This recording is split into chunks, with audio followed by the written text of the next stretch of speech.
Ya.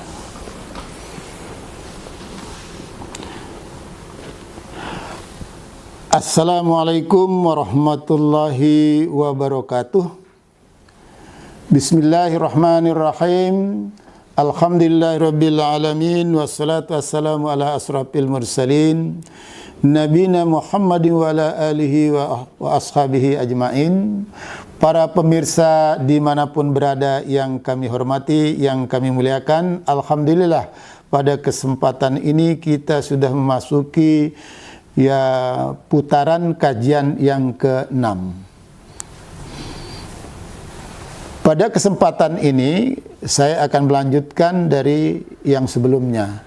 Saya sudah menyampaikan tentang skema Islam, ya. Ada sumber ajaran Islam, ada pokok ajaran Islam. Nah, sekarang kita bicara tentang sumber dulu. Ini sangat penting. Mengapa? Kalau sikap kita terhadap sumber ini tidak tepat, maka kita akan gagal mengembangkan pokok-pokok ajaran itu. Ya. Pertanyaannya, bagaimana cara kita mengimani Al-Quran sebagai sumber Islam? Kalau kita tanya, kamu beriman tidak kepada Al-Quran? Oh ya, saya percaya kepada Al-Quran, tapi bagaimana sikap kita percaya kepada Al-Quran? Nah, saya sampaikan ada 5 paling tidak sikap kita percaya kepada Al-Quran sebagai muslim dan muslimat. Pertama, kita harus meyakini bahwa Al-Quran itu firman Allah, bukan karangan Muhammad. Kenapa ini saya tegaskan? Karena sekitar tahun 75-an itu ada anggapan sebagian orientalis mengatakan bahwa Al-Quran itu karangan Muhammad. Ini tidak benar. Itu yang pertama.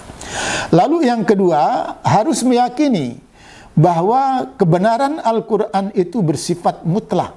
Pertanyaannya, mengapa bersifat mutlak? Karena diturunkan oleh yang maha mengetahui, tidak pernah salah, tidak pernah lupa, tidak pernah ngantok. Ya, jadi mutlak kebenarannya. Ini harus menjadi keyakinan kita, sehingga haram hukumnya kita meragukan kebenaran Al-Quran. Ini cara kita mengimani yang kedua.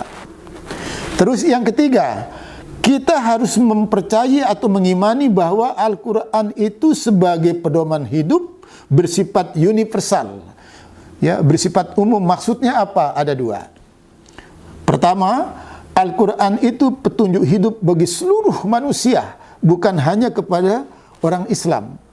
Itu sebabnya akhir-akhir ini juga kita melihat, ya, betapa banyaknya para ilmuwan-ilmuwan di barat itu masuk Islam. Ya. Jadi orang-orang non-Islam kalau betul-betul ingin mencari suatu kebenaran tentang ketuhanan dan lain-lain, itu mempelajari Al-Quran, ya, insya Allah akan mendapat hidayah. Ya, makanya Al-Quran itu hudal linnas wa bayyinatin minal huda wal furqan. Petunjuk bagi seluruh manusia, bukan hanya hudal lil muttaqin. Jangan hanya dibaca satu ayat. Jangan. Ya. Nah, itu yang pertama. Lalu yang dimaksud dengan universal yang kedua adalah bahwa Al-Quran itu tetap bisa dijadikan solusi untuk menyelesaikan setiap dimensi permasalahan hidup manusia. Jadi petunjuk ini bersifat universal dalam arti, ya, kapanpun, dimanapun, berlaku sepanjang zaman, sehingga tidak ada jalan kita mengatakan bahwa Al-Quran itu sudah tidak up to date lagi. Mengapa ini saya tegaskan? Karena masih ada, ya, di negara kita ini seorang yang dianggap tokoh dari suatu organisasi menyatakan bahwa Al-Quran itu sudah tidak up to date lagi. Sudah tidak up to date lagi. Nah, itu adalah penyataan mungkar. Ya. Mengatakan sudah tidak sesuai dengan zaman. Nah, ini sama artinya menghina Allah Subhanahu wa taala. Jadi Al-Quran ini diturunkan oleh Allah untuk pedoman hidup bagi manusia selama manusia itu ada, kapanpun, dimanapun, ya, sepanjang zaman apapun akan tetap up to date. Nah, itu.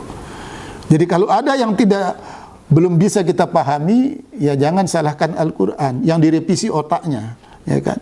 Jangan sampai kita menempatkan akal itu di atas wahyu. Ini satu kemungkaran. Nah, itu.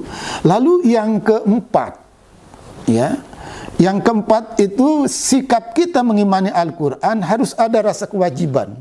Kewajiban untuk apa? Kewajiban untuk mempelajari, membacanya, memahaminya, dan mengamalkannya. Bagi setiap muslim dan muslimat wajib hukumnya ya mempelajarinya, ya membacanya, memahaminya, mengamalkannya sesuai dengan kadar kemampuannya. Ya. Tapi kewajiban itu ada dua, ada kewajiban ya yang ini kewajiban yang sifatnya umum, ada kewajiban yang sifatnya ya khusus, ya. Jadi wajib kifayah mempelajari Quran itu supaya mendapatkan ya pemahaman yang luas itu, ya mendalaminya, ini menjadi wajib kifayah. Lalu yang kelima, sikap kita dalam mengimani Al-Quran harus ada rasa kewajiban. Untuk apa? Untuk mendakwahkan Al-Quran itu kapanpun, dimanapun, menyampaikan Al-Quran itu. Ya. Dan ya wajib hukumnya kita membela Al-Quran itu dari pelecehan siapapun. Apalagi pemalsuan-pemalsuan yang dilakukan oleh orang di akhir zaman ini, banyak ingin memalsukan. Walaupun kita yakin Al-Quran tidak akan pernah bisa dipalsukan. Kenapa? Karena dia berada dalam lindungan penjagaan Allah. Allah menyatakan, inna nahnu nazzalna dzikra wa innahu lahafizun. Aku menurunkan Al-Quran ini, aku menjaga dari setiap campur tangan manusia kapanpun, dimanapun. Demikianlah yang bisa saya sampaikan. Semoga bermanfaat. Billahi fi sabilil haq wa fastabiqul khairat. Assalamualaikum warahmatullahi wabarakatuh.